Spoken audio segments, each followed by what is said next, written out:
Hello friends, स्वागत है आपका कैरियर विल स्टडी में।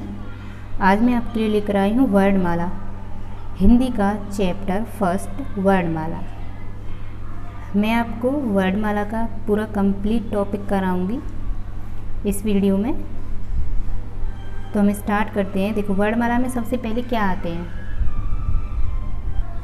सबसे पहले हम वर्णमाला कहते किसे हैं। देखो, किसे कहते हैं वर्णमाला? वर्णों के व्यवस्थित समूह को, ठीक है, वर्णों के व्यवस्थित समूह को हम वर्णमाला कहते हैं।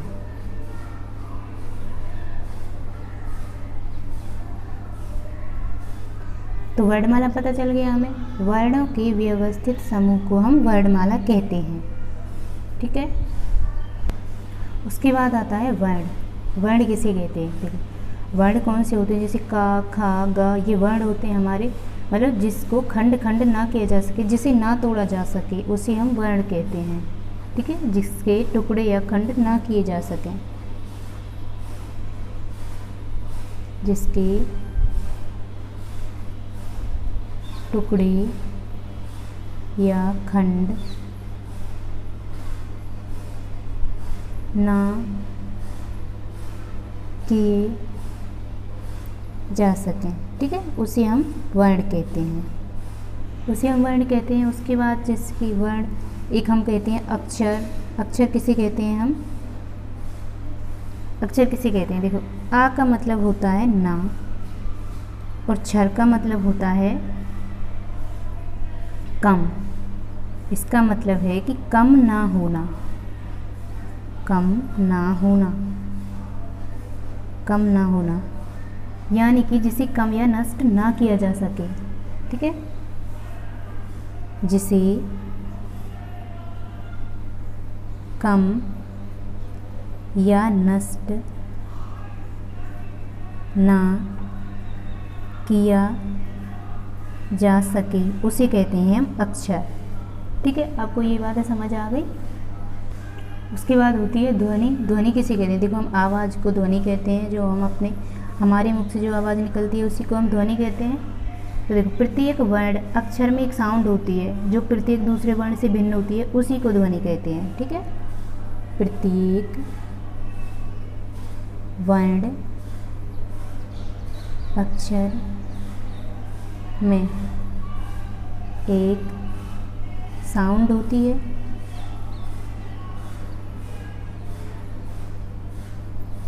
ठीक है, साउंड होती है, उसी को हम ध्वनि कहते हैं। उसी को हम ध्वनि कहते हैं। ध्वनि का पता चल गया। ध्वनि किसे कहते हैं? देखो, भाषा की सबसे छोटी इकाई क्या होती है? भाषा की सबसे छोटी इकाई क्या होती है? ध्वनि होती है हमारी, ठीक है। भाषा की सबसे छोटी इकाई ध्वनि होती है। और सबसे बड़ी इकाई क्या होती है? यानी कि मैं आपको एक क्रम से लिखवा देती हूँ। सबसे छोटी होती है ध्वनि, ठीक है। फिर उसके बाद क्या आता है? उसके बाद आता है वर्ण, उसके बाद अक्षर, उसके बाद आते हैं शब्दांश या उपसर्ग, ठीक। फिर उसके बाद शब्द। शब्द से बनते हैं पद, ठीक है। पद से बनते हैं पदबंध या फिर उपवाक्य, ठीक है। वाक्यांश, यानी हम वाक्यांश भी कहते हैं, या फिर शीर्षक, ठीक है। शीर्षक, उससे बनते हैं वाक्य, ठीक है।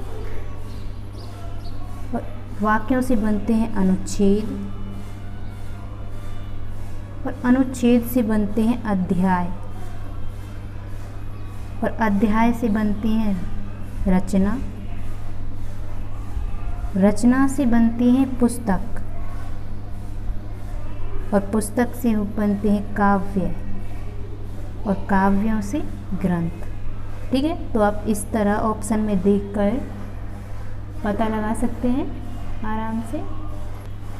तो मैंने आपको ये सभी क्रम से लगा दिए। सबसे पहले ध्वनि, सबसे छोटी इकाई, उसके बाद वर्ण, उसके बाद अक्षर, उसके बाद शब्दांश, उपसर्ग, यस, उसके बाद शब्द, उसके बाद पद, पद से पदबंध या उपवाक्य या वाक्यांश या फिर शीर्षक, उसके बाद वाक्य, फिर अनुच्छेद, फिर अध्याय, फिर रचना, फिर पुस्तक, फिर काव्य, फिर या ग्रंथ। ठीक है, ये सभी मैंने क्रम से लिखा दिए हैं आपको। देखो वर्ण हम कहते कैसे हैं, जो वर्ण होते हैं, जैसे एग्जाम्पल के लिए देखो, जो का, खा या फिर गा, यानी कि इनको हम खंडित नहीं कर सकते, ये सबसे छोटी इकाई वर्ण ही होती है, वर्ण इन्हें कहते हैं। और शब्द किसे कहते हैं हम, शब्द कहते हैं जो वर्णों से मिलकर बना होता है, जैसे कमल, इसे हम शब्द कहते हैं। और पद किसे कहते हैं, पद कहते हैं हम, जैसे ये कमल है, जो शब्दों से मिलकर बना होता है उसे हम पद कहते हैं, जैसे कमल का फूल, ये बन गया हमारा पद। ठीक, इसी तरह फिर हम वाक्य किसको कहेंगे, जो पदों से मिलकर बने होते हैं, जैसे कमल का फूल जल में खिलता है। ठीक है, जल में खिलता है। तो मैंने आपको वर्ण बता दिए, वर्ण किसे कहते हैं, शब्द बता दिए, शब्द वर्णों से मिलकर बने होते हैं, पद शब्दों से मिलकर बने होते हैं, और वाक्य पदों से मिलकर बने होते हैं। ठीक है, ठीक है। देखो वर्णमाला में हमारे स्वर कितने होते हैं, वर्णमाला में हमारे स्वर होते हैं हमारे 11। ठीक है, और व्यंजन कितने होते हैं हमारे, व्यंजन कहीं पे हमारे व्यंजन हमारे 33 होते हैं। लेकिन वर्णमाला में वर्णों की कुल संख्या कितनी होती है, देखो वर्णमाला में वर्णों की कुल संख्या,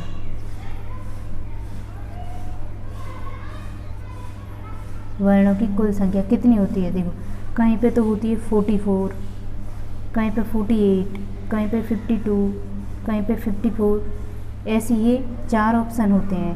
तो 44 कहाँ होती है, 48 कब होती है, 52 कब होती है, 54 कब होती है, ये मैं आपको इस वीडियो में बताऊंगी। देखो सबसे पहले बताऊंगी मैं कि 44 कब होती है। ठीक है, 44 कब होती है, हमारी वर्णों की संख्या 44 होती है। देखो 11 जब इसमें वो होते हैं स्वर, 11 होते हैं हमारे पास स्वर, और 11 स्वर होते हैं, और 33 हमारे पास व्यंजन होते हैं। ठीक है, तो यहाँ तो 44 हो जाएगी, 11 स्वर और 33 व्यंजन, 44 हो गई। अब हमारे पास एक और होती है 48 भी होती है कहीं कहीं पे, किसी किसी क्वेश्चन में आंसर होता है कि 48। तो 48 कब होती है, 48 तब होती है जब हमारे पास स्वर होते हैं 11, ठीक, और व्यंजन होते हैं 33।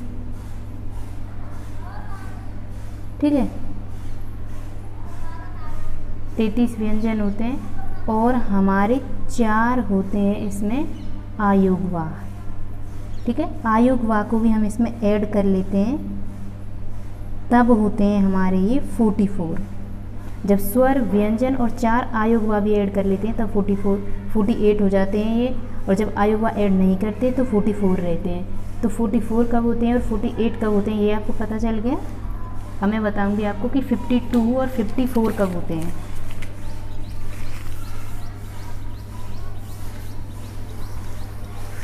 ठीक है, देखो 52 कब होते हैं, 52 तब होते हैं जब हमारे पास 11 तो स्वर होते हैं। ठीक है, 11 स्वर और 33 व्यंजन होते हैं। ठीक, 33 व्यंजन। और 4 मैंने अभी बताया, 4 होते हैं हमारे पास आयोगवाह, ठीक, आयोगवाह। और इसमें ऐड होते हैं हमारे पास 4 संयुक्त व्यंजन भी, ठीक, संयुक्त व्यंजन भी ऐड होते हैं, तब होते हैं ये हमारे 52। संयुक्त व्यंजन भी ऐड कर देते हैं हम।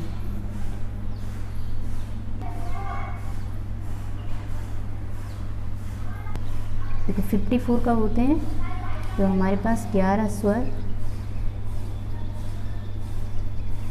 33 व्यंजन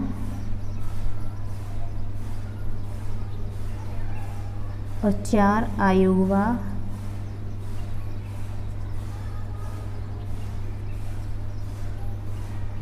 और 4 संयुक्त व्यंजन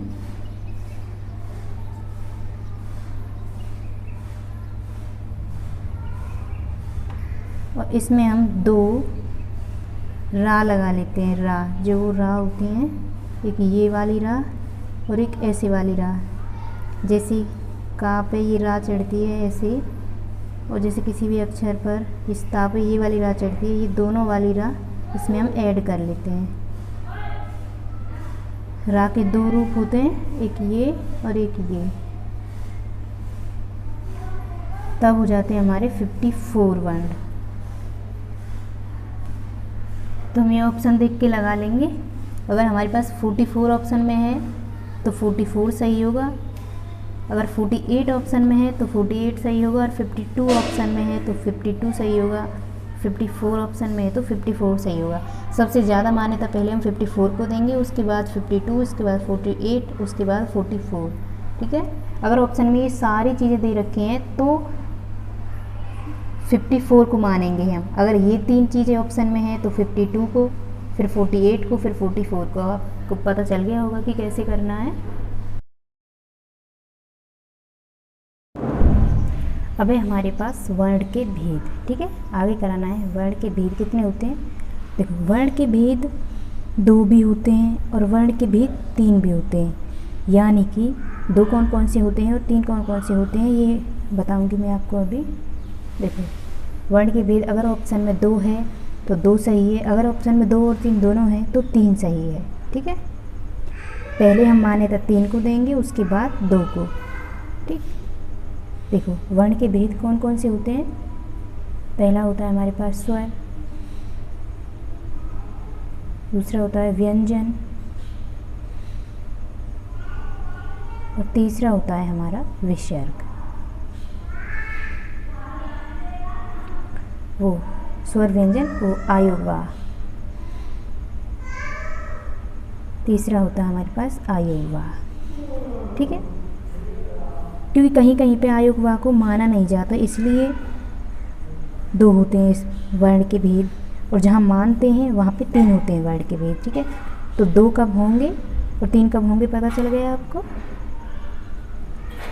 अब हम कराएंगे आपको स्वर। स्वर किसे कहते हैं, ठीक है। स्वर किसे कहते हैं, जिन वर्णों का उच्चारण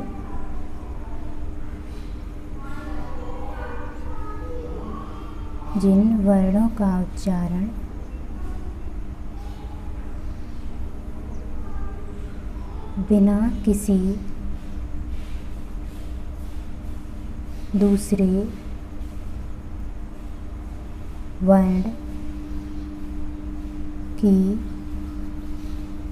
सहायता से हो, ठीक है, उन्हें हम स्वर कहते हैं। जिन वर्णों का उच्चारण बिना किसी दूसरे वर्ण की सहायता से हो, या फिर हम इन्हें कह सकते हैं जिनका स्वतंत्रतापूर्वक उच्चारण हो, ठीक है। एक डेफिनेशन ये हो जाएगी, दूसरी हो जाएगी जिनका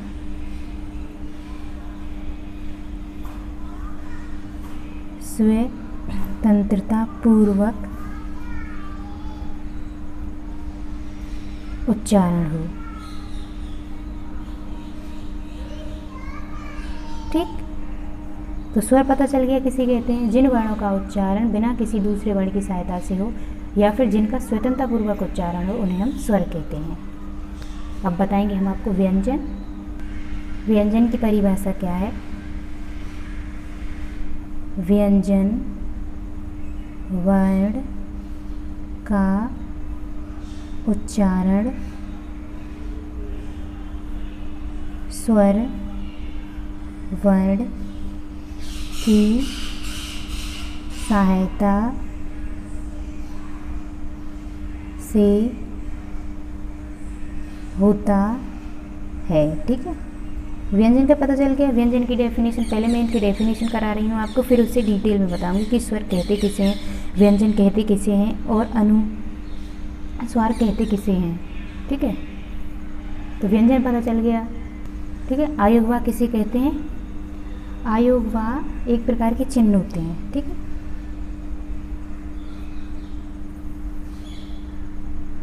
आयोगवाह एक प्रकार के चिन्ह होते हैं जिनका प्रयोग वर्णों के साथ किया जाता है।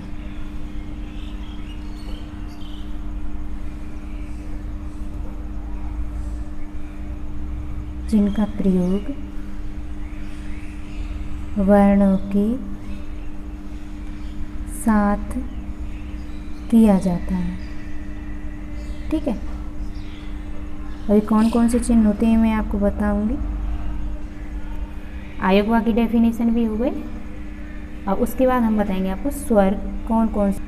अब मैंने आपको डेफिनेशन सभी की करा दी है, सभी की परिभाषा। अब देखो, स्वर की परिभाषा तो मैंने आपको करा ही दी, जो बिना किसी वर्ण की सहायता से जिनका उच्चारण हो उन्हें स्वर कहते हैं। स्वर कितने होते हैं? ठीक है, स्वर कौन कौन से होते हैं? आ, बड़ा आ, ए, बड़ी ए, ऊ, बड़ा ऊ, रे, ए, बड़ी ए, ओ, बड़ा ओ।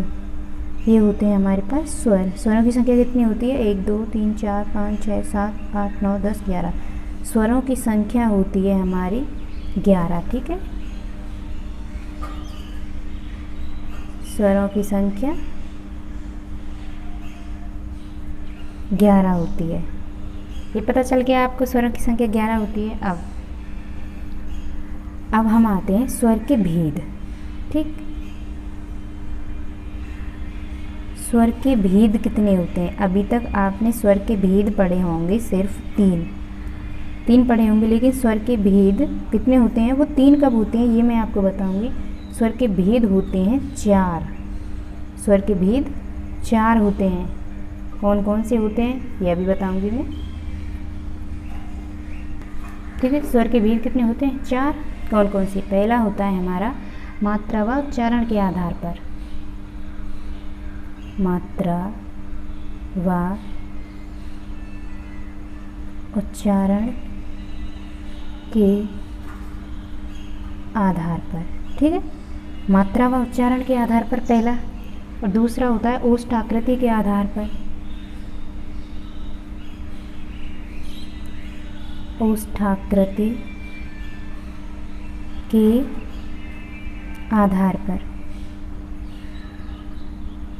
और तीसरा होता है हमारा जीवा की आकृति के आधार पर।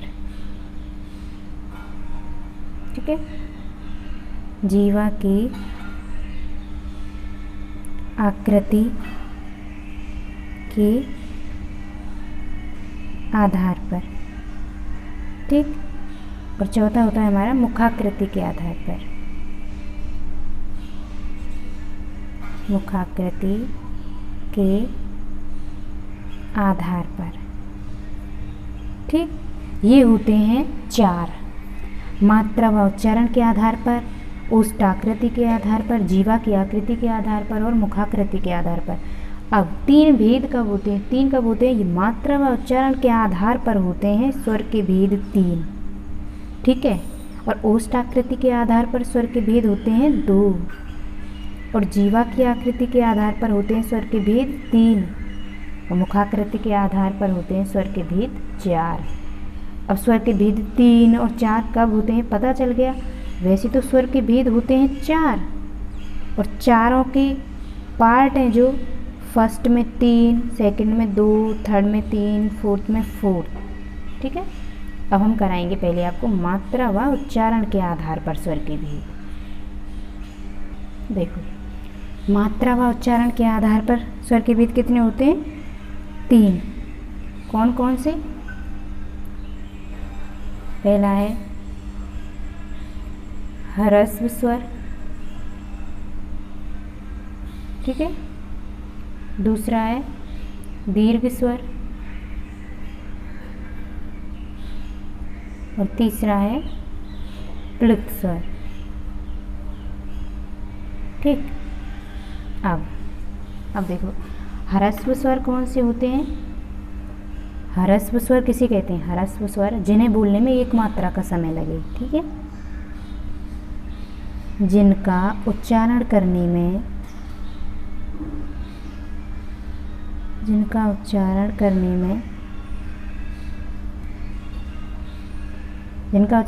में एक मात्रा का समय लगे, ठीक है, एक मात्रा का समय लगे,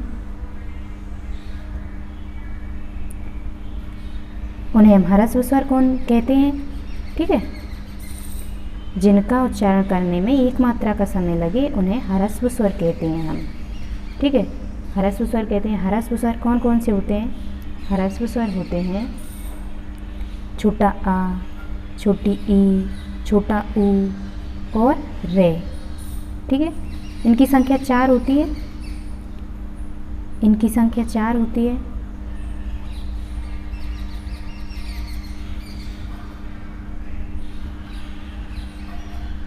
इनकी संख्या 4 होती है, ठीक है। कौन कौन से होते हैं? छोटा आ, छोटी ई, छोटा ऊ और रे। तो ह्रस्व स्वर पता चल गया आपको, इनकी संख्या 4 होती है और ये कौन कौन से होते हैं? आ, ई, ऊ, रे। अब हम कराएंगे दीर्घ स्वर। दीर्घ स्वर कौन से होते हैं? जिनका उच्चारण करने में 2 मात्राओं का समय लगे, ठीक है, जिनका उच्चारण करने में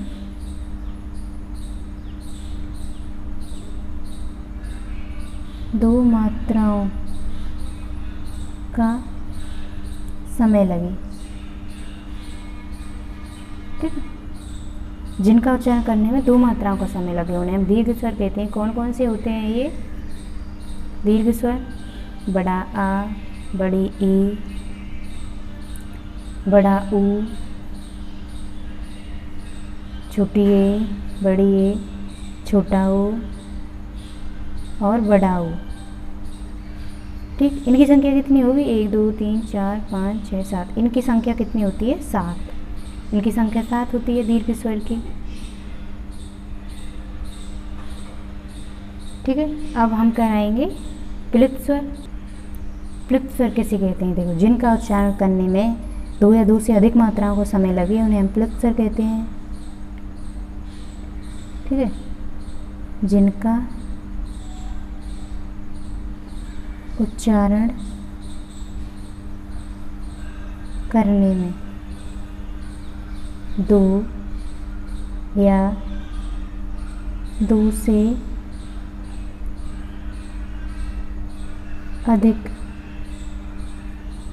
मात्राओं का समय लगे, ठीक, उन्हें हम प्लुत स्वर कहते हैं।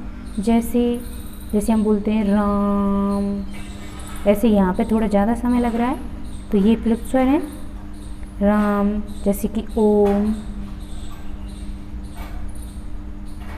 ठीक है। प्लुत स्वर पता चल गया कौन से होते हैं? जिनका उच्चारण करने में 2 या 2 से अधिक मात्राओं का समय लगे, जो वर्ण थोड़ी देर तक बोले जाएं उन्हें हम प्लुत स्वर कहते हैं, ठीक है।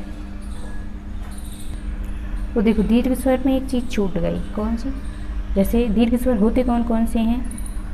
बड़ा आ, बड़ी ई, बड़ा ऊ और छोटी ए, बड़ी ए, छोटा ऊ, बड़ा ऊ।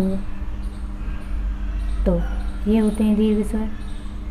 ये कौन कौन से वर्णों से मिलकर बने होते हैं ये भी देख लो। ये छोटा आ प्लस छोटा आ से मिलकर बनता है, और ये छोटी ई प्लस छोटी ई से मिलकर बनता है, और ये छोटा ऊ प्लस छोटा ऊ, और ये किससे मिलकर बनता है, तो ये छोटी ए है, ये मिलकर बनता है छोटा आ प्लस ई से, और ये छोटा आ प्लस छोटी ए से, और ये छोटा आ प्लस ऊ से, और ये छोटा आ प्लस छोटे ऊ से। पता चल गया ये कौन कौन से दो वर्णों से मिलकर बनते हैं। अब देखो, जो सेम वर्णों से मिलकर बनते हैं, यानी कि आ ई ऊ, अगर जो सेम वर्णों से मिलकर बनते हैं तो उन्हें कहते हैं हम सजातीय स्वर। ठीक है, उन्हें हम सजातीय स्वर कहते हैं। और जो अलग अलग वर्णों से मिलकर बने होते हैं, जैसे छोटा आ और ई अलग अलग हो गए दोनों, तो इन्हें कहेंगे हम विजातीय स्वर। ठीक है, उन्हें हम विजातीय स्वर कहेंगे। तो सजातीय स्वर कितने हो गए, 3, और विजातीय स्वर कितने हो गए, 4। ठीक है, सजातीय स्वर 3, विजातीय स्वर 4। और हमारे कुल स्वर कितने थे, कुल स्वर कितने हमारे 11। ठीक, पता चल गया अब आपको। अब हम कराएंगे आपको सेकंड नंबर का ओष्ठ आकृति के आधार पर स्वर के भेद। ये तो हमने मात्रा व उच्चारण के आधार पर स्वर के भेद कराए हैं। अब ओष्ठ आकृति के आधार पर स्वर के भेद। ठीक है, ओष्ठ आकृति के आधार पर स्वर के भेद कौन कौन से होते हैं। एक होता है वृत्ताकार स्वर, वृत्ताकार स्वर, और एक अवृत्ताकार स्वर।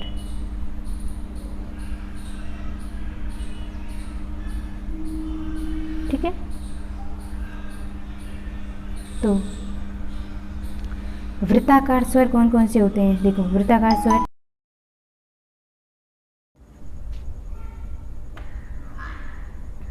ठीक है, ओष्ठाकृति के आधार पर एक वृत्ताकार स्वर और एक अवृत्ताकार स्वर। अवृत्ताकार स्वर, तो देखो, वृत्ताकार स्वर किसी कहते हैं और अवृत्ताकार स्वर किसी कहते हैं। ठीक है, वृत्ताकार स्वर तो वो होते हैं जिनका उच्चारण करने में हमारे मुख की आकृति वृत्त के जैसी हो जाए। ठीक है, हमारे मुख की आकृति वृत्त के जैसी हो जाए, उसे कहते हैं वृत्ताकार स्वर। और जिनका उच्चारण करने में हमारे मुख की आकृति वृत्त के जैसी ना हो, उसे कहते हैं हम अवृत्ताकार स्वर। वृत्ताकार स्वर कौन कौन से होते हैं। देखो, छोटा ऊ, बड़ा ऊ, छोटा ओ और बड़ा ऊ, ये होते हैं हमारे वृत्ताकार स्वर। इनका उच्चारण करने में मुख की आकृति वृत्त की जैसी हो जाएगी। इनकी संख्या कितनी होती है, इनकी संख्या होती है 4। और अवृत्ताकार स्वर कौन कौन से होते हैं। छोटा आ, बड़ा आ, छोटी ई, बड़ी ई, और रे, छोटी ए, बड़ी ए। ठीक है, इनकी संख्या कितनी होती है, 1 2 3 4 5 6 7, इनकी संख्या होती है 7। अब पता चल गया वृत्ताकार स्वर कौन से होते हैं जिनका उच्चारण करने में हमारे मुख की आकृति वृत्त के जैसी हो जाए। वो वृत्ताकार स्वर कौन कौन से होते हैं। ऊ, बड़ा ऊ, ओ, बड़ा ऊ, इनकी संख्या 4 होती है। और अवृत्ताकार स्वर जिनका उच्चारण करने में हमारे मुख की आकृति वृत्त के जैसी ना हो, वो होते हैं अवृत्ताकार स्वर। कौन कौन से हैं। छोटा आ, बड़ा आ, छोटी ई, बड़ी ई, रे, छोटी ए, बड़ी ए, इनकी संख्या कितनी होती है 7। उसके बाद है अब जीवा की आकृति के आधार पर स्वर के भेद। जीवा की आकृति के आधार पर स्वर के भेद कौन कौन से होते हैं। एक होता है हमारा अग्रस्वर,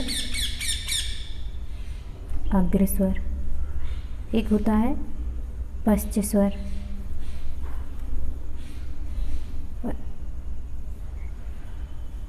एक होता है ये मध्य स्वर है, मध्य स्वर, अग्रस्वर, मध्य स्वर और पश्च स्वर।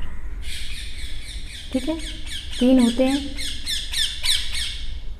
जीवा की आकृति पर स्वर के भेद 3 होते हैं। कौन कौन से। अग्रस्वर, मध्य स्वर, पश्च स्वर। अग्रस्वर कौन कौन से होते हैं। अग्रस्वर जिन्हें जीव के अगले हिस्से से बोला जाए उन्हें अग्रस्वर कहते हैं। और मध्य स्वर जिन्हें जीव के मध्य हिस्से यानी बीच वाले हिस्से से बोला जाए उन्हें मध्य स्वर कहते हैं। और पश्च स्वर जिन्हें जीव के पीछे वाले हिस्से से बोला जाए उन्हें पश्च स्वर कहते हैं। तो अग्र स्वर कौन कौन से होते हैं? छोटी ई, बड़ी ई, रे,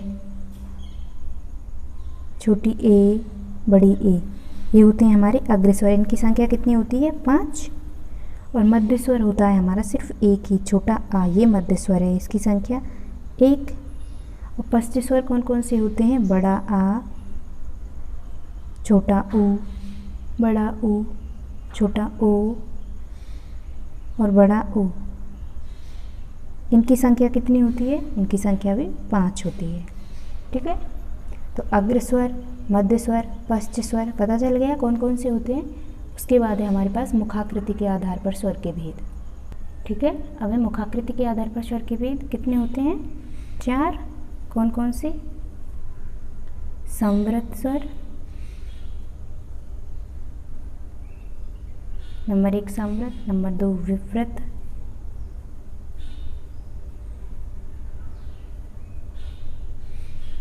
नंबर 3 अर्ध संवृत,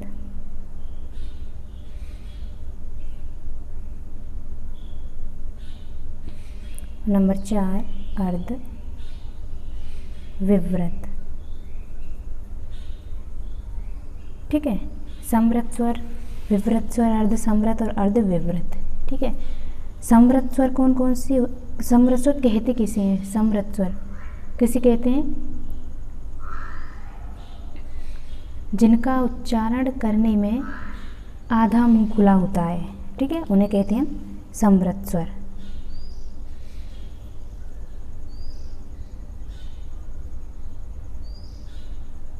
जिनका उच्चारण करने में आधा मुंह खुला होता है।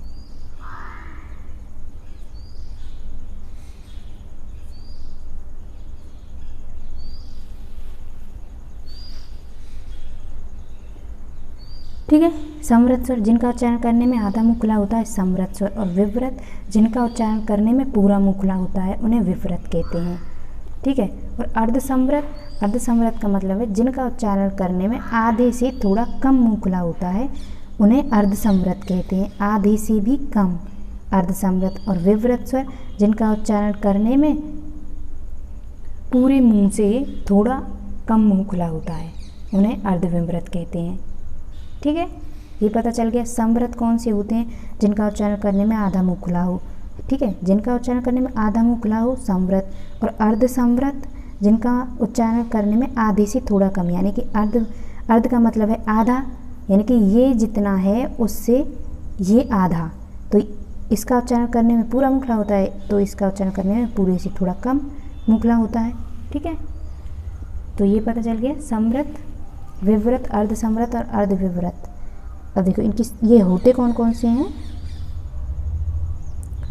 समृत स्वर कौन कौन से होते हैं? छोटी ई, बड़ी ई, रे ऋषि, छोटा ऊ, बड़ा ऊ। ठीक है, इनकी संख्या कितनी होती है? 5। इनकी संख्या 5 होती है। और विवृत स्वर कौन सा होता है? विवृत स्वर एक ही होता है, बड़ा आ, इसकी संख्या 1। और अर्धसमृत स्वर कौन से होते हैं? अर्धसमृत स्वर होते हैं छोटा आ, छोटी ए, छोटा ओ, इनकी संख्या होती है 3। और अर्धविवृत स्वर कौन से होते हैं? छोटी ए और बड़ा ओ, वो बड़ी ए और बड़ा ओ, इनकी संख्या होती है 2। ठीक है, समृत स्वर 5 होते हैं, विवृत स्वर 1, अर्धविवृत 3 और वो अर्धसमृत 3 और अर्धविवृत 2। ठीक है, ये अब आपके स्वर हो गए कंप्लीट। अब हम कराएंगे आपको व्यंजन। अब स्टार्ट करते हैं हम व्यंजन। ठीक है, व्यंजन की मैंने परिभाषा तो आपको लिखा दी थी कि जिन वर्णों का उच्चारण हम स्वर वर्ण की सहायता से करते हैं उन्हें हम व्यंजन कहते हैं, ये मैंने करा दिया था। अब देखो व्यंजन के स्वर के भेद कितने होते थे? स्वर के भेद होते थे 4। और व्यंजन के भेद कितने होते हैं? इसमें देखें हम, व्यंजन के भेद होते हैं 5। व्यंजन के भेद 5 होते हैं। कौन कौन से होते हैं व्यंजन के भेद? व्यंजन के भेद पहला होता है स्पर्श या वर्गीय व्यंजन। ठीक है, पहला होता है हमारा स्पर्श या वर्गीय व्यंजन, ठीक है, स्पर्श या वर्गीय व्यंजन। उसके बाद दूसरा होता है हमारे पास उच्छिप्त व्यंजन, ठीक है, पहला स्पर्श या वर्गीय व्यंजन, दूसरा उच्छिप्त व्यंजन, तीसरा होता है हमारे पास कर्कश या कठोर व्यंजन, कर्कश या कठोर व्यंजन, ठीक है। अरे नहीं, ये तो इसके भाग हैं। देखो, पहला होता है स्पर्श या वर्गीय व्यंजन, ठीक है, उसके बाद दूसरा होता है हमारे पास अंतस्थ व्यंजन, अंतस्थ व्यंजन, ठीक। तीसरा कौन सा होता है? ये होता है ऊष्म, या फिर इसे हम ऊष्माण, ऊष्मान या फिर संघर्षी व्यंजन, ठीक है, संघर्षी व्यंजन कहते हैं। और चौथा होता है इसका, चौथा होता है संयुक्त व्यंजन,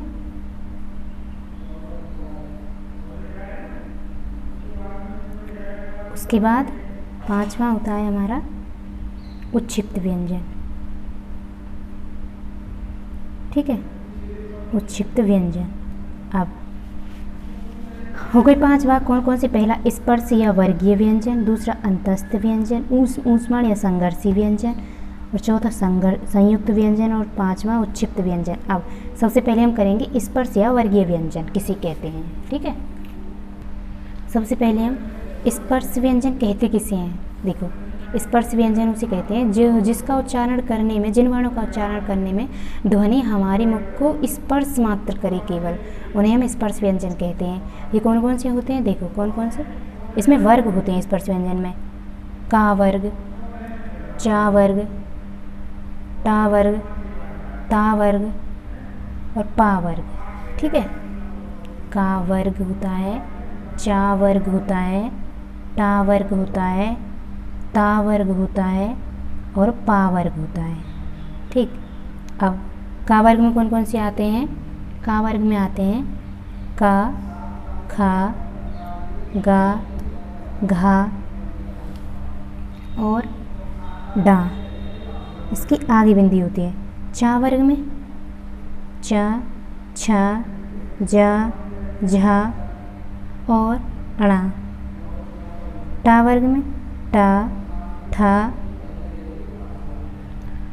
और डा,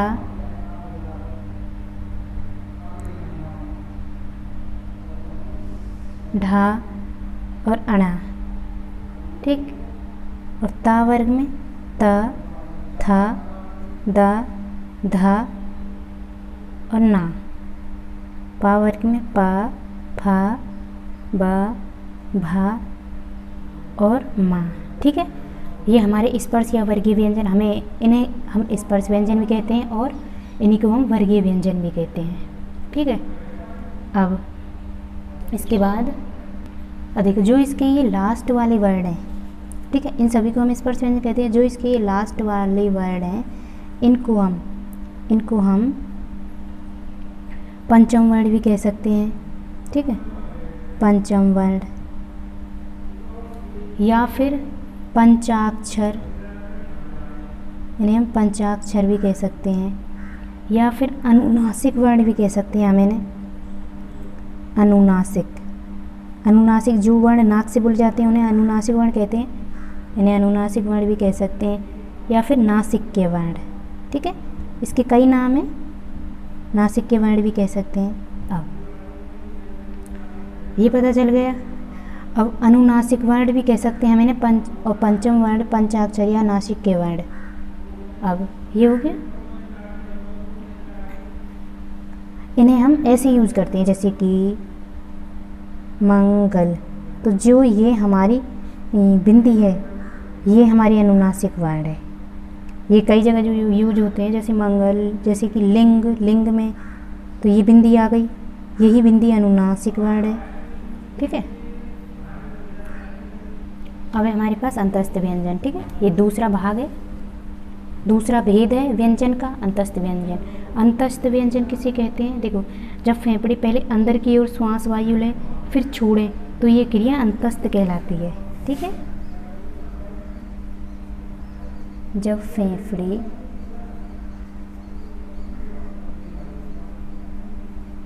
अंदर की ओर श्वास वायु लें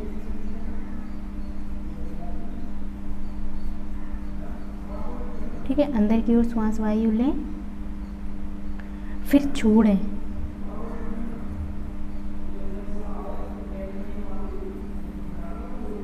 तो यह क्रिया अंतस्थ कहलाती है।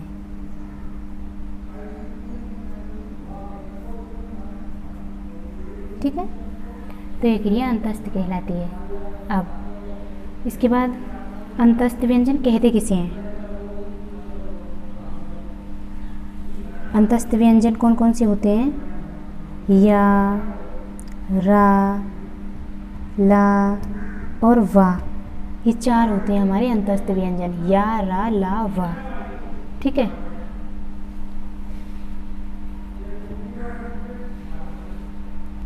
अब तीसरा भेद है ऊष्म, ऊष्माण या संघर्षी व्यंजन। ये किसे कहते हैं? ऊष्म व्यंजन किसे कहते हैं? जब फेफड़े उच्चारण करते समय गर्म श्वास वायु बाहर छोड़ते हैं तब ऊष्म व्यंजन का उच्चारण होता है। ठीक है, जब फेफड़े, ठीक है,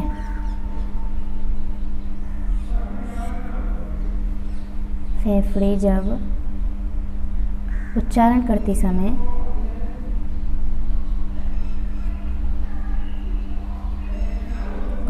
करते समय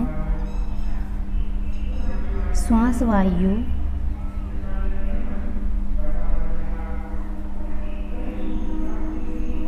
ठीक बाहर छोड़ते हैं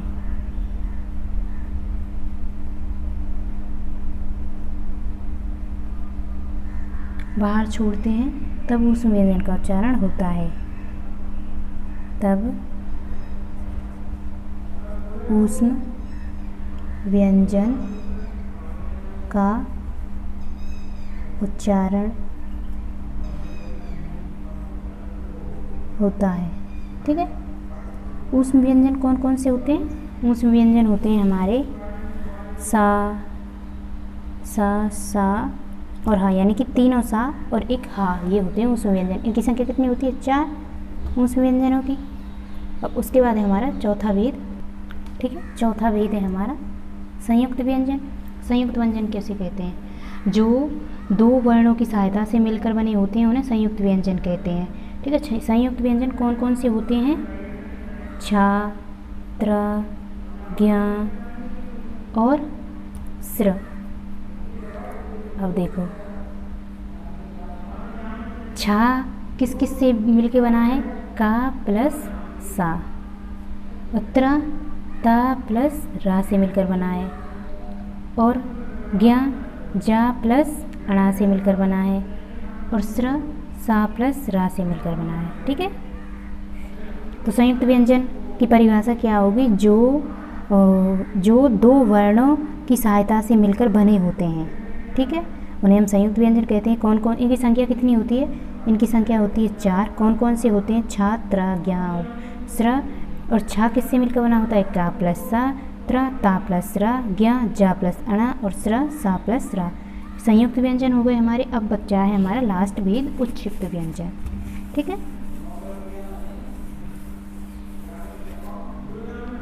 5वां भेद बचा है हमारा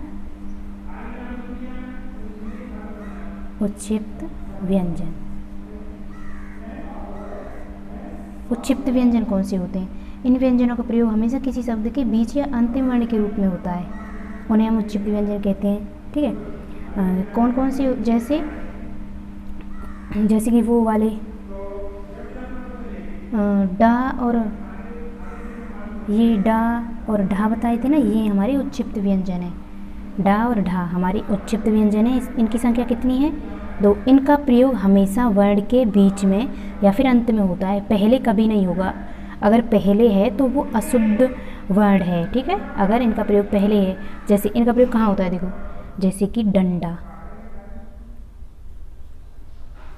डंडा यानी कि जो ये बिंदी है ये बीच में या फिर लास्ट में लगी मिलेगी आपको, डंडा। या फिर कोई और वर्ण ले लें, लड़का, लड़का, तो इस तरह बीच में ये वर्ण कभी भी आपको पहले नहीं मिलेगा। जैसे हम एक दो एग्जाम्पल, सड़क,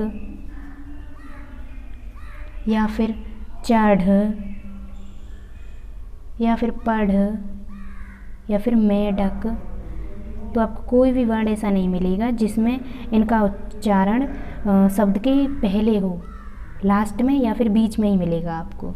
तो पता चल गया उच्छिप्त व्यंजन किसे कहते हैं, ठीक है। ये 5 भेद व्यंजन के हो गए कंप्लीट। अब हम देखेंगे वर्णों का उच्चारण स्थान बहुत ही आसान तरीके से। देखो इसमें एक चीज़ और देख लीजिए, द्वित्व व्यंजन किसे कहते हैं,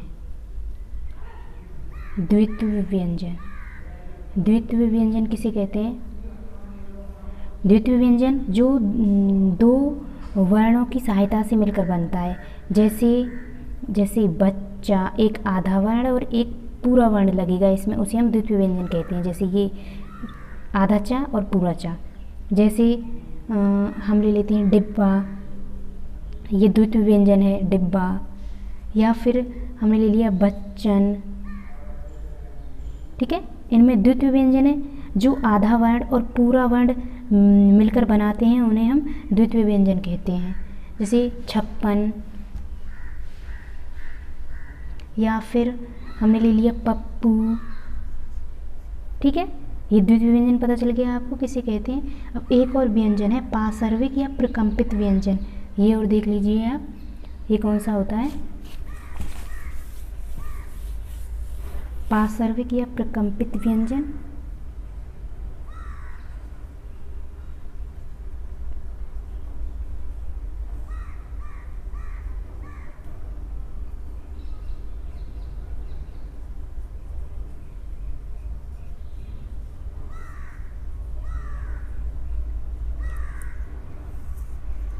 पार्श्विक या प्रकंपित व्यंजन, ठीक है। पार्श्विक या प्रकंपित व्यंजन किसे कहते हैं, देखो जो जैसे ये वर्ण होते हैं ट्रक, इसमें जो ये रा, पार्श्विक या प्रकंपित व्यंजन में रा का यूज होता है, रा का, ठीक है। ये रा का यूज 2 तरीके से होता है, एक तो नीचे रा लगाते हैं हम, एक हम ऊपर रा लगाते हैं। जैसे कर्ण में लिखते हैं, तो देखो इस बात को ध्यान रखना हमेशा कि जो ये नीचे रा लगाते हैं ये हमेशा रा स्वर सहित होता है, यानी कि ये पूरा रा होता है हमेशा, ये नीचे वाला रा। और जो हम ऊपर रा लगाते हैं ये हमेशा आधा रा होता है, यानी कि ये होता है हमारा स्वर सहित, ठीक है। ये स्वर सहित रा होता है और ये हमारा स्वर रहित रा होता है, स्वर रहित, यानी कि ऊपर अगर किसी भी शब्द में ऊपर रा लगा हुआ है तो वो आधा रा है, और अगर नीचे रा लगा हुआ है तो वो पूरा रा है, ठीक है। ये बात ध्यान रखेंगे आप। अब हम देख लेते हैं उच्चारण स्थान फॉर्मूले की सहायता से, ठीक है। उच्चारण स्थान देख लेते हैं हम, वर्णों का उच्चारण स्थान। देखो वर्णों का उच्चारण स्थान, इसमें 8 फॉर्मूले हैं, 8 फॉर्मूले हैं। अगर आप इन फॉर्मूलों को याद कर लोगे तो आप सभी का उच्चारण स्थान आपको अच्छे से याद हो जाएगा। तो देखो 8 फॉर्मूले, यानी कि एक स्थान से 8 वर्ण बोले जाते हैं, एक स्थान से 8 वर्ण बोले जाते हैं इन उच्चारण स्थानों में। देखो सबसे पहला फॉर्मूला है हमारे पास अकूह, ये थोड़ा अजीब है, याद करने में थोड़ा अलग है। अकूह विसर्जनीय नाम, ठीक है। कोई विसर्जनीय नाम कंठ,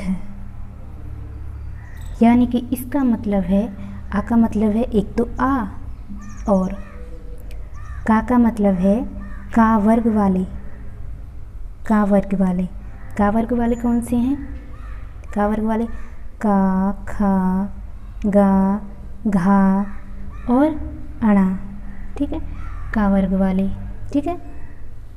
अब कुह का मतलब का वर्ग वाले। अब हा यानी कि हा, एक तो आ का मतलब आ, कु का मतलब का वर्ग वाले और हा का मतलब हा, और विसर्ज यानी कि विसर्ग, विसर्ज यानी कि विसर्ग। विसर्ग कौन से होते हैं हमारे, ये वाला चिन्ह विसर्ग होता है, ठीक है। अब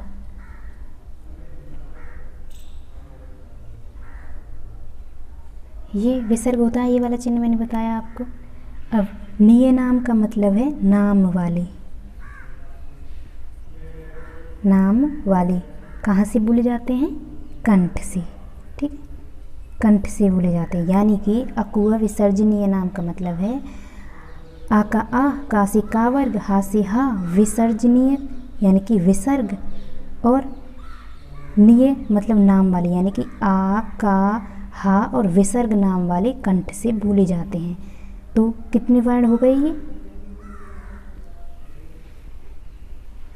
1 2 3 4 5 6 7 8, यानी कि एक स्थान से 8 वर्ण बोले गए ना, हो गए ना 8 वर्ण, टोटल ये 8 वर्ण हो गए। 1 2 3 4 5 और ये 6, ये 7 और ये 8, यानी कि 8 वर्ण हो गए।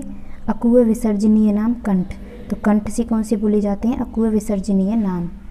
इस तरह आप इस फॉर्मूले से याद कर सकते हो बहुत ही आसान तरीके से। अब हम दूसरा फॉर्मूला लिखते हैं। अगला फॉर्मूला हमारा इच्यु यसा नाम तालव्य, यानी कि ई से ई वर्ण, चा से चा वर्ग वाले, चा वर्ग वाले कौन कौन से, चा, छा, जा, झा और अणा, ठीक है। एक तो ई, एक चा वर्ग वाले, और या से या, सा से सा, और नाम मतलब कि नाम वाले, ठीक है। नाम का मतलब नाम वाले कहाँ से बोले जाते हैं, तालव्य से, यानी कि ई और चा वर्ग और या और सा कहाँ से बोले जाते हैं, तालव्य से। और तो ये भी देख लो 1 2 3 4 5 6 7 8, ये भी 8 वर्ण हो गए। पता चल रहा है ना कि एक स्थान से 8 वर्ण बोले जा सकते हैं, यानी कि तालव्य से ये 8 वर्ण बोले जा सकते हैं, ठीक है। इस फॉर्मूले से याद कर लेंगे हम इच्यु यसा नाम तालव्य। अब अगला फॉर्मूला लिखते हैं हम।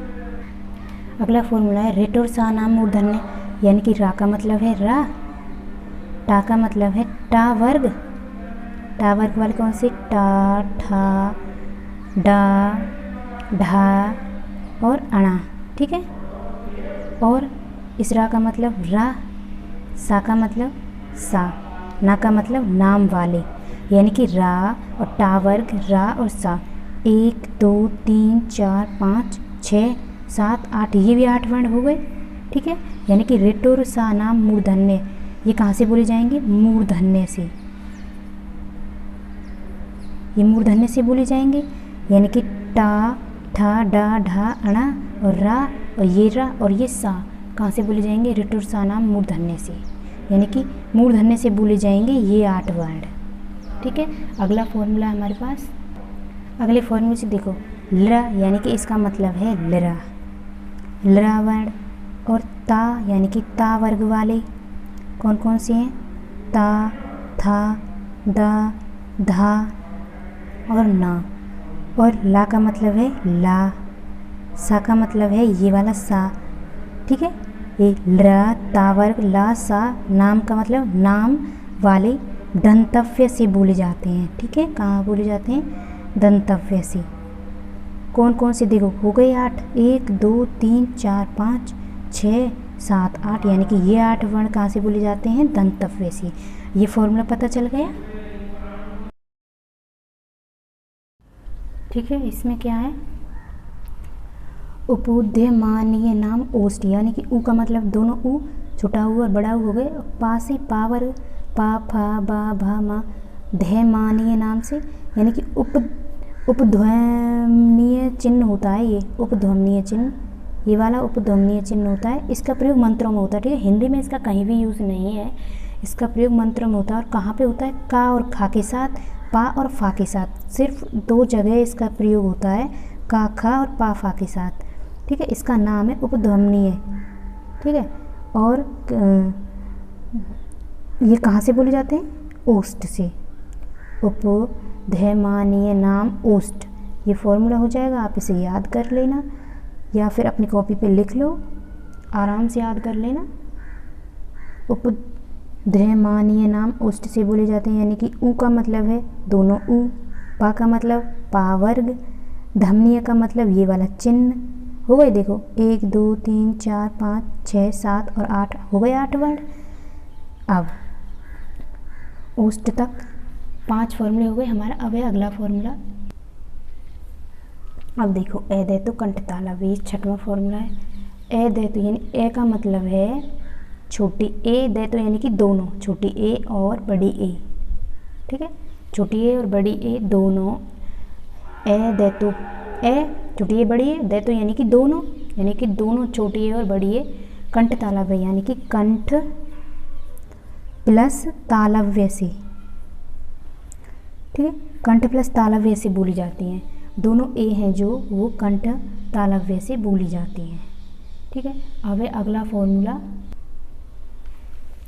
अगला फॉर्मूला है ओ दो तो कंठोष्ठ, यानी कि ओ यानी कि छोटा ओ और बड़ा ओ। ओ दो तो यानी कि ये दोनों, छोटा ओ और बड़ा ओ ये दोनों, ठीक है। ये कहाँ से बोले जाते हैं? कंठोष्ठ, यानी कि कंठ प्लस ओष्ठ, ठीक है। छोटा ओ और बड़ा ओ कहाँ से बोले जाते हैं? कंठ प्लस ओष्ठ से। अगला फॉर्मूला है अब वकारस्य दंतोष्ठ, यानी कि वा का मतलब वा, कारस्य मतलब आकार वाले, यानी कि वा आकार वाले दंतोष्ठ, यानी कि वा कहाँ से बोला जाता है? दंत प्लस ओष्ठ से, ठीक है। ये पता चल गया, वा बोला जाता है दंत प्लस ओष्ठ से। अभी तो मैंने आपको सभी फॉर्मूले करा दिए हैं वर्णों का उच्चारण स्थान वाले।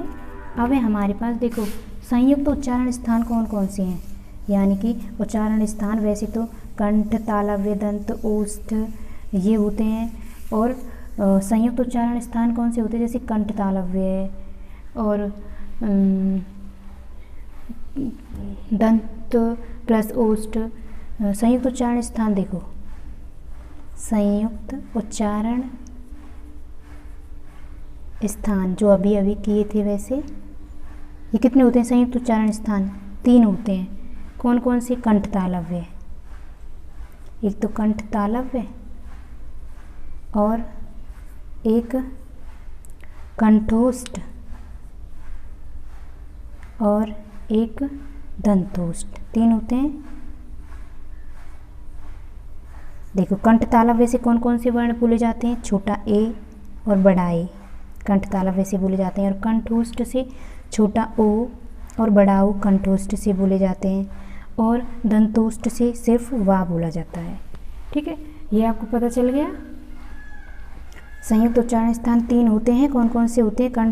कंठ तालव्य, कंठोष्ठ और दंतोष्ठ। उच्चारण कौन कौन से वर्ण का होता है? ए ओ और वा। इससे आप याद कर लेना। अब जो वर्ग है उससे बहुत ही आसान तरीके से आप उच्चारण स्थान याद कर सकते हो। जैसे देखो का वर्ग था हमारे पास, का वर्ग कौन कौन से थे इसमें? का, खा, गा, घा, अणा, ठीक है। चा वर्ग में चा, छा, जा, झा, अणा। टा वर्ग में टा, ठा, डा, ढा, अणा। ता वर्ग में ता, था, दा, धा, ना। पा वर्ग में पा, फा, बा, भा, मा, ठीक है। देखो इनका उच्चारण स्थान है कंठ, इसका तालु, इसका मूर्धन्य, इसका होता है दंत और इसका होता है ओष्ठ, ठीक है। तो इनसे भी याद कर सकते हैं हम। जैसे का वर्ग, का, खा, गा, घा, डा ये कंठ से बोले जाते हैं। चा वर्ग चा, छा, जा, झा, अणा ये तालु से बोले जाते हैं। टा वर्ग टा, ठा, डा, ढा, अणा ये मूर्धन्य से बोले जाते हैं। ता, था, दा, धा, ना ये सभी दंत से बोले जाते हैं। पा, फा, बा, भा, मा ये सभी ओष्ठ से बोले जाते हैं। तो ऐसे भी याद कर सकते हैं हम, ठीक है। मैंने आपको आयुर्वा और नहीं लिखवाई, वो और करा देती हूँ। देखो आयुर्वा की मैंने सिर्फ आपको डेफिनेशन बताई थी कि ये किसी शब्द के साथ में यूज़ किए जाते हैं, अकेले इनका प्रयोग नहीं है। देखो आयुर्वा कौन कौन से होते हैं, इनकी संख्या कितनी होती है, ठीक है। आयुर्वा चिन्ह होते हैं 4। कौन कौन से होते हैं, एक तो होता है हमारे पास विसर्ग, ठीक है, एक विसर्ग होता है, और दूसरा अनुस्वार होता है, और तीसरा हलंत होता है, और चौथा अर्धचंद्र बिंदु होता है। अर्धचंद्र बिंदु ये होते हैं हमारे पास आयुर्वा, ठीक है। विसर्ग कैसे यूज होता है, विसर्ग का चिन्ह ये होता है, अनुस्वार का चिन्ह ये वाला, और हलंत ऐसे लगाते हैं, और चंद्र बिंदु ऐसे। विसर्ग जैसे कि अतः लिखते हैं हम, तो इसके पीछे ऐसे लगाते हैं, ऐसे यूज होता है विसर्ग का, जैसे कि अतः, दुख, इनमें, ठीक है। और अनुस्वार जैसे संसार लिखते हैं हम, संसार, या फिर मयंक, ठीक है। उसके बाद हलंत जैसे पाठ है, इसमें हलंत है, जैसे मिट्टी, ठीक है, इसमें हलंत लगा दिया। अब अर्धचंद्र बिंदु कहाँ लगाते हैं हम, आँख, ठीक, आँख लिखते हैं, या फिर हम गाँव, यहाँ पे ऐसे शब्दों में अर्धचंद्र बिंदु का प्रयोग होता है। तो आयुर्वा कितने होते हैं, 4। कौन कौन से होते हैं, विसर्ग, अनुस्वार, हलंत और अर्धचंद्र बिंदु, और कैसे यूज होता है ये मैंने आपको बता दिया है। तो मैंने आपको वर्णमाला में कंप्लीट चैप्टर करा दिया है। अगर कोई और टॉपिक इसमें से रह गया तो आप बता सकते हो कमेंट में, मैं उसे करा दूंगी, लेकिन मैंने कंप्लीट करा दिया है। एक और छोटा सा टॉपिक है वो और करा देती हूँ, एक और है बस। देखो ये जैसे हम वर्ण विन्यास कैसे करते हैं, वर्ण विन्यास कैसे करेंगे, ये 2 एग्जाम्पल बता देती हूँ वर्ण विन्यास के। जैसे हमारे पास लिखा हुआ है क्षत्रिय, अब इसका हम वर्ण विन्यास कैसे करेंगे क्षत्रिय का, तो देखो छा कैसे कैसे लिखते हैं हम, छा 2 वर्णों के योग से बनता है, जिसका प्लस सा, ठीक है, छा। अब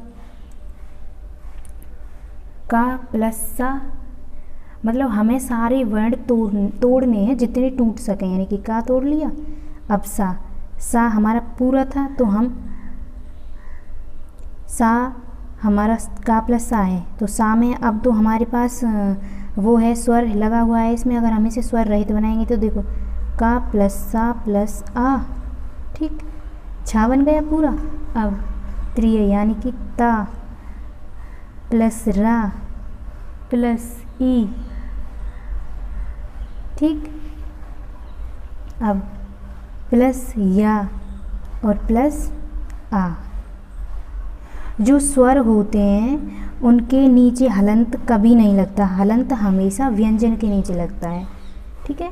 तो देखो इसे कैसे वर्ण विन्यास करेंगे, का प्लस सा प्लस आ, ता प्लस रा प्लस ई प्लस या प्लस आ, ठीक है। अब एक और एग्जांपल ले लेते हैं हम, जैसे हमने ले लिया प्रकृति, प्रकृति,